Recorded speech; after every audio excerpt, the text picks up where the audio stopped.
你好，請問有冇幫到你啊？老闆，我想買個黑膠唱盤，有冇咩介紹啊？哦，咁你本身有冇玩開嘅？未啊，未接觸過。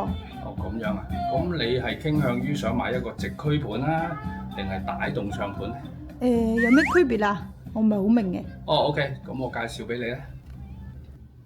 其實咧，大部分黑膠嘅初哥咧，所遇到第一個選擇嘅問題咧，就係應該揀直驅啊，定係帶動啊？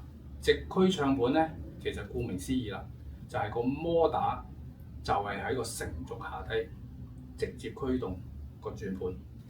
帶動咧就係將個摩打分離，利用一條皮帶啊或者繩啦，去將嗰個轉盤驅動。咁呢個就係最主要係兩者嘅分別。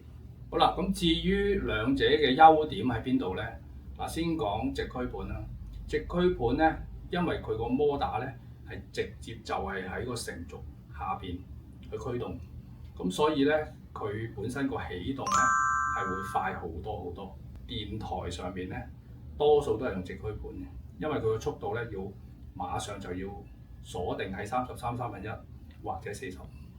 咁至於帶動唱盤有咩優勢咧？就係因為個摩打咧唔係直接同嗰個成軸咧接觸，佢係利用一條皮帶去帶動啊嘛。咁所以咧相對性咧，佢個震盪咧係冇咁容易係傳上去嗰個轉盤上邊嘅。OK，咁跟住嚟到就係我哋發燒友最關注嘅咧，就係究竟直驅盤同埋帶動盤兩者本身個聲音有咩唔同咧，或者有咩特點咧？直驅盤嚟講咧，因為佢個摩打直接就喺個成軸下低，佢嘅聲咧通常係嚟得比較有力，同埋係動態比較強，所以咧播放流行曲或者一啲比較大動態一啲比較我哋叫 hard rock 啦，或者例如電子音樂咧，佢嘅優勢係比較高嘅。咁帶動唱盤個最主要優勢咧，就係佢嘅平均分數咧係嚟得比較高。換言之咧，佢播放唔同類型嘅音樂咧，佢嘅表現都有一定嘅水準嘅。所以咧，目前大部分嘅唱盤咧，其實都係用帶動嘅方式比較多嘅。咁至於閣下需要選擇直驅啊，定係帶動咧，咁就係個人嘅選擇啦。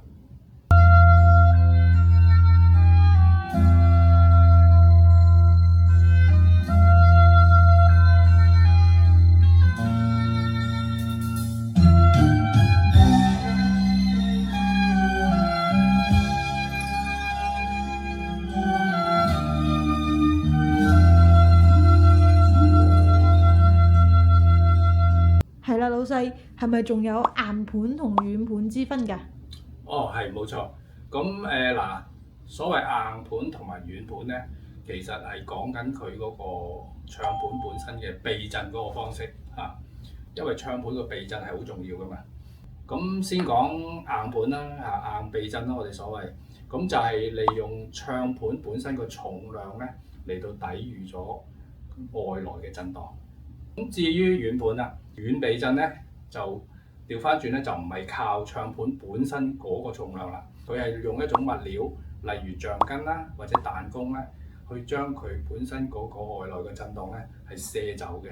咁最重要一樣嘢啦，就係究竟硬盤同軟盤個聲出嚟究竟有咩分別咧？咁硬盤顧名思義啦，佢係用個重量去卸震嘅，所以佢嘅重量感咧通常比起軟盤咧係更加強嘅，係更加有力嘅。咁至於軟盤咧，佢出嚟個表現咧佢嘅聲咧係較為輕鬆，而且咧係比較舒服嘅。好啦，咁至於另外一個發燒友好關心嘅咧，就係硬盤同軟盤個調校啦。咁硬盤咧，的確係容易啲調校嘅，因為佢唔需要喺嗰個射震嘅物料嗰度咧係校翻個水平啊嘛。所以點解目前咧大部分盤都係以硬盤為主嘅。好啦，咁至於一個總結啦，我哋無論對初哥又好，或者比較玩咗黑膠有一段時間嘅人都好啦，可以作為一個參考啦。咁其實撇除咗一啲比較上係冇咁流行嘅方式咧，其實唱盤咧可以一個比較普通嘅分類咧，第一就係硬盤，一種就係軟盤，咁另外一種咧就係帶動，一種就係直驅。其實大家記住呢四樣嘢咧，基本上係可以概括咗市面咧大部分嘅唱盤嘅分類啦。咁至於大家係想揀一個乜嘢心水嘅唱盤咧，咁佢可以市場上面多啲睇，多啲選擇，或者係有機會咧去聽多啲，咁咧就一定可以選擇得到自己心目中喜愛嘅唱盤嘅。咁當然啦，如果有時間嘅，亦都可以上嚟我哋公司度咧，我慢慢同大家去介紹同埋講解嘅。